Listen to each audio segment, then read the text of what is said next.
안녕하십니까, 윤현중입니다. 오늘은 이승만의 반소, 반공 이런 제목으로 말씀드리겠습니다. 외교를 잘 아는 이승만은 반소, 반공, 즉 반소련, 반공산주의를 주장했습니다. 이와 관련해서 네 가지 이슈를 중심으로 해서 설명하겠습니다. 먼저 왜 반소, 반공인가? 두 번째는 모스크바 3상회의 신탁통치 결정을 왜 배격했는가, 배격한 이유가 뭔가, 세 번째는 이승만의 대안은 무엇인가, 네 번째로 미국의 입장이나 기타 다른 사람들의 의견입니다. 첫 번째로 반공산주의를 주장한 이유는 공산주의가 아주 무서운 질병과 같이 우리 사람들을, 그렇게 많은 사람들을 죽여왔기 때문입니다. 실제 소련 체제를 보면은 1917년 볼셰비키 혁명을 일으킨 이래 소련 사람들을 얼마나 많이 죽였습니까? 반동이라든지 이런 이유로 해서 강제 노동 수용소에 감금해서 가혹한 노동을 시키고 또 집단 처형을 하고 심지어는 제대로 먹지 못해서 기근으로 대량 아사 사태가 일어나기도 한 그런 아주 참혹한 체제입니다. 그 체제가 우리나라에 와서는 안 되겠다는 그런 결의의 표시로 그렇게 주장한 것입니다. 두 번째는 왜 반소련인가? 그것은 소련이 한국을 공산화하려고 했기 때문입니다.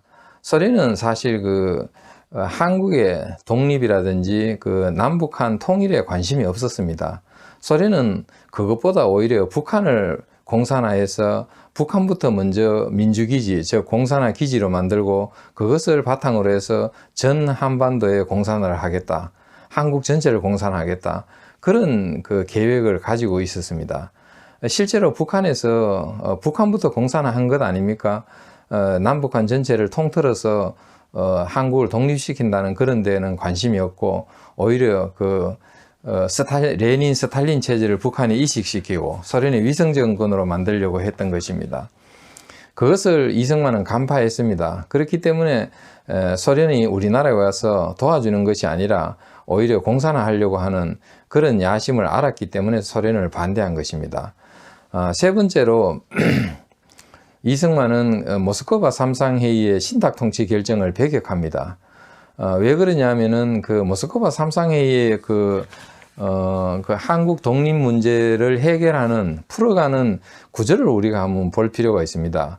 먼저 미소공동위원회를 구성해서 통일된 한국 정부, 임시정부 구성을 논의하자. 그리고 거기에는 남북한의 재정당 사회단체를 참여시키자. 그렇게 해서 한국의 독립이 끝나는 것이 아니고 또 신탁통치 5년을 해서 지원을 해가지고 보다 탄탄한 한국 정부를 구성하자. 겉으로 보면은 굉장히 그럴듯합니다. 한국민들의 한국의 주요 정당 단체의 대표들을 참여시키고 또 5년간 연합국의 지원을 받아서 새로운 한국 정부가 자리 잡을 때까지 5년간 신탁통치하니까 그럴듯합니다. 그러나 그것에 대해서 이승만은 소련의 의도를 잃습니다. 결국은 이것이 뭐냐, 소련에 지원을 해주겠다는 것이 뭐냐, 공산화하겠다는 것입니다. 그런데 어떻게 이런 것을 할 수 있느냐. 그리고 남북한의 재정당 사회단체 대표자들을 참여시키자고 하지만은 좌우 간에는 사실 대화와 토론이 되지 않습니다. 공산주의자와 공산주의를 반대하는 자가 한 자리에 앉아서 논의가 되겠습니까?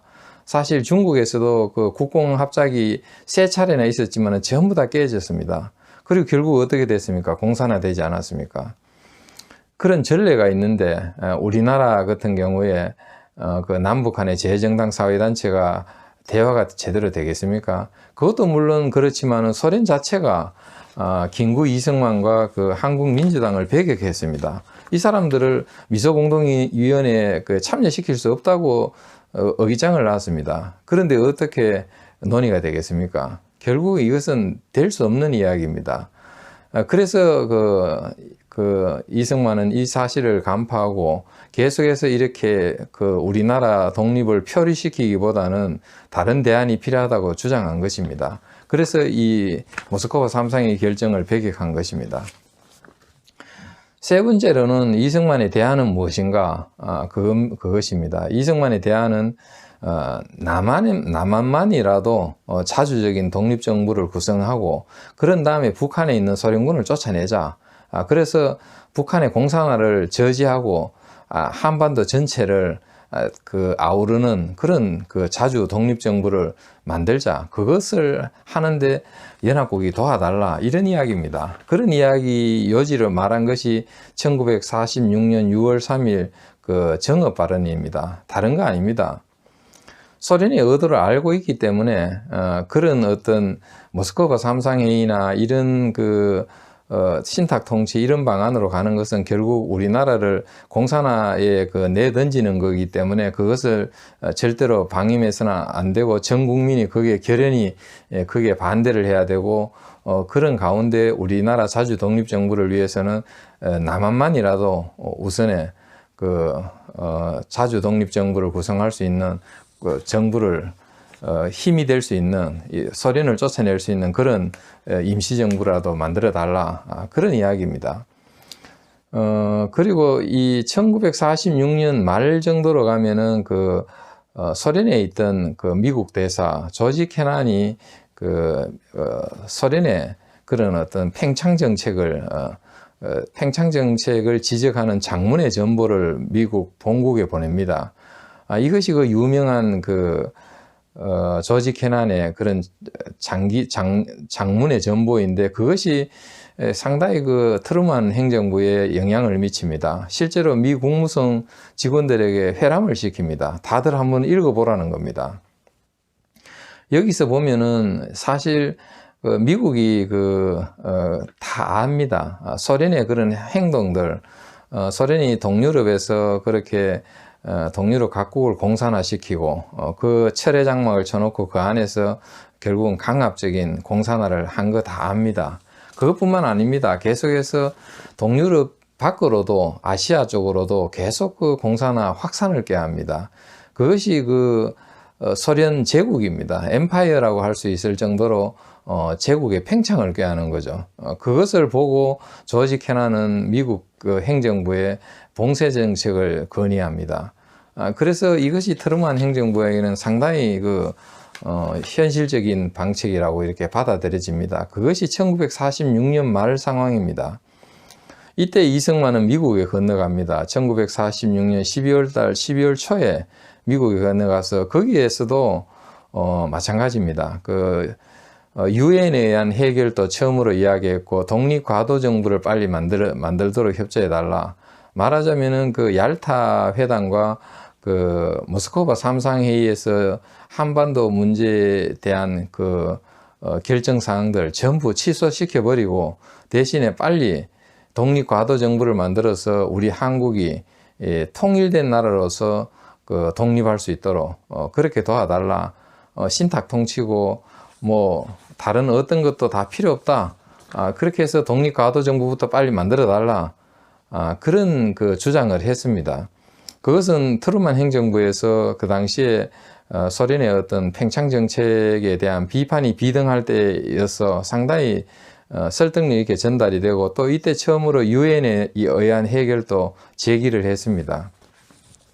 그것이 바로 이승만의 대안입니다.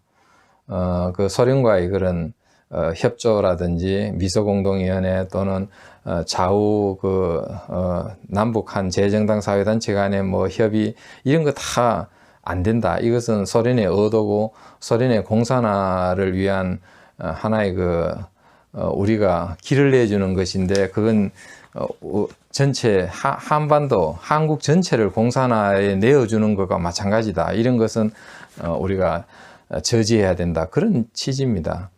그것이 이승만의 대안이었고 여기에 대해서 미국 정부는 초창기에 이승만이 반공을 주장했을 때 미군 정사령관 하지 중장은 상당히 이승만과 사이가 좋지 않았습니다. 왜냐하면은 그 하지 중장은 미 본국으로부터 그 모스크바 삼상회의 결정을 이행하라는 어떤 그런 지시를 받고 있었습니다.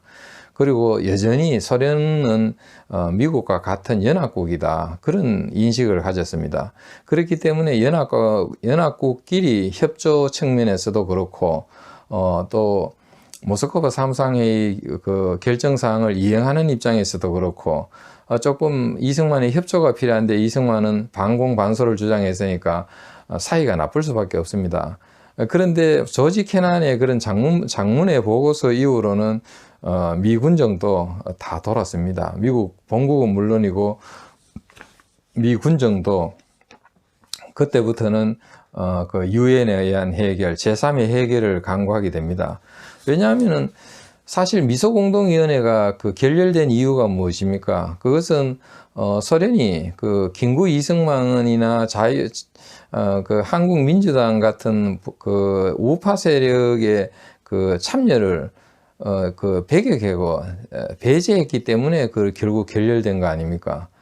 여기에서는 반드시 그 남북한의 재정당 사회단체가 참여해서 새로 수립될 한국 임시정부 구성을 논의하게 돼 있었는데 소련이 1차, 2차 미소공동위원회에 일관하게 그 김구 이승만은 신탁 통치를 반대했기 때문에 또 한국민주당도 마찬가지 우파 세력으로서 그런 모스크바 삼상회의나 신탁 통치를 반대했기 때문에 참여시킬 수 없다. 그래서 결국은 그 미소공동회가 깨어진 것입니다. 그런 상황이기 때문에 그 미국의 입장이라는 것은 당연히 이제 더 이상 소련에 기대를 걸지 않게 된 것이고 또 소련이 평창 정책을 하는 한 그게 더 타협의 여지는 없었던 것입니다. 이것을 결론적으로 증명하는 사건이 바로 1947년에 그 트루먼 독트린입니다. 트루먼 독트린은 그 그리스와 터키에서 공산 반란이 일어났습니다. 이때 그 미국은 좌시하지 않았습니다. 무력을 동원해서라도 여기 있는 공산 분자들을 전부 소탕하겠다는 그런 결연한 의지를 드러낸 것이 트루먼 독트린입니다. 여기에 이제 소련의 그 더 이상 평창은 그 저지당하게 됩니다. 그리고 1947년 그 중반에 되면은 그 마샬 플랜이 또 진행됩니다. 그 소련과 동유럽 공산권 국가들을 제외한 유럽 경제 부흥 정책이 바로 마샬 플랜입니다. 이것이 이제 마샬 플랜이 진행된다는 것은 결국은 그 자유민주 진영, 서방의 자유민주 진영이 강화되고 더 힘이 세진다는 더 그 소련의 어떤 그 팽창을 저지할 수 있는 그런 힘을 기르겠다는 그런 뜻이기 때문에 미국의 결연한 그 정책 의지를 밝힌 것이나 마찬가지입니다. 그렇게 하면서 그 결국은 소련과 미국 간에 더 이상 이제 냉전이 일어나게 되고 새로운 해결책으로 유엔에 의한 그런 그 유엔 감시와 그 남북한 총선거라는 어떤 그런 다른 대안이 다시 나타나게 된 것입니다. 결과적으로는 그 이승만의 반소반공이 옳았다라는 그런 결론입니다. 이상 감사합니다.